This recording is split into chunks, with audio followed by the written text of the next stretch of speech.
స్తుతించెదము. దేవుణ్ణి స్తుతిస్తూ అదే రాయబడింది ఇక్కడ. యాజకులు బూరలు ఊదగా ప్రజలు కేకలు వేసిరి. ఆ బూరల ధ్వని వినినప్పుడు ప్రజలు ఆర్భాటముగా కేకలు వేయగా ప్రాకారము కూలెను. ప్రజలందరూ తమ ఎదుటికి చక్కగా పట్టణ ప్రాకారం ఎక్కి పట్టణమును పట్టుకొనిరి. హల్లెలూయా.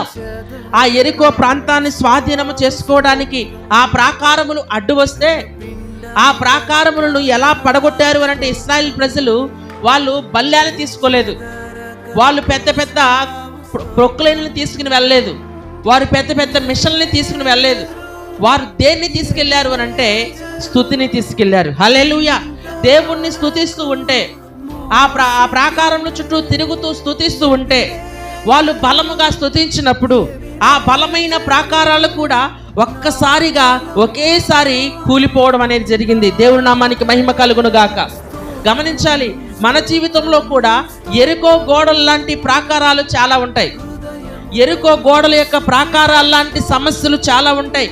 అయ్యో, ఈ సమస్యను నేను జయించగలనా, ఈ సమస్యను నేను దాటగలనా, ఈ సమస్య నుండి నేను బయటపడగలనా, ఈ సమస్యను నిన్ను భరించగలనా, ఈ యొక్క అప్పుల ఊబులో నుంచి నేను బయటకు రాగలనా, ఈ యొక్క దురాత్మలో నుంచి నేను బయటికి రాగలనా, ఈ యొక్క రోగంలో నుంచి నేను బయటికి రాగలనా అని మన మనసు మనల్ని కృంగతీసే సమయంలో నేను చెప్పే విషయం ఏంటంటే, దేవుని యొక్క వాక్యం ద్వారా నేను చెప్పే విషయం ఏంటంటే, మీరు స్తుతించడం మానవద్దు. హల్లెలూయా.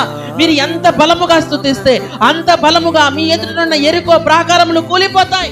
ఎదుట ఉన్న యెరికో పట్టణాన్ని మనం స్వాధీనపరచుకోవాలి అని అంటే, యెరికో పట్టణం శాపపూరితమైనది, యెరికో పట్టణంలో వ్యభిచారం ఉంది, యెరికో పట్టణంలో లోక సంబంధమైన విషయాలు ఉన్నాయి.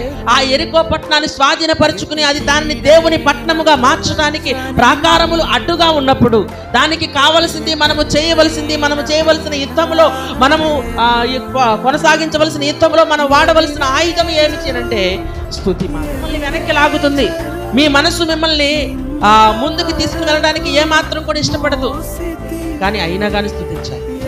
మీ శరీరం మిమ్మల్ని వెనక్కి లాగుతుంది, మీ యొక్క ఆలోచనలు మిమ్మల్ని వెనక్కి లాగుతాయి, మీ జ్ఞానం మిమ్మల్ని వెనక్కి లాగుతుంది.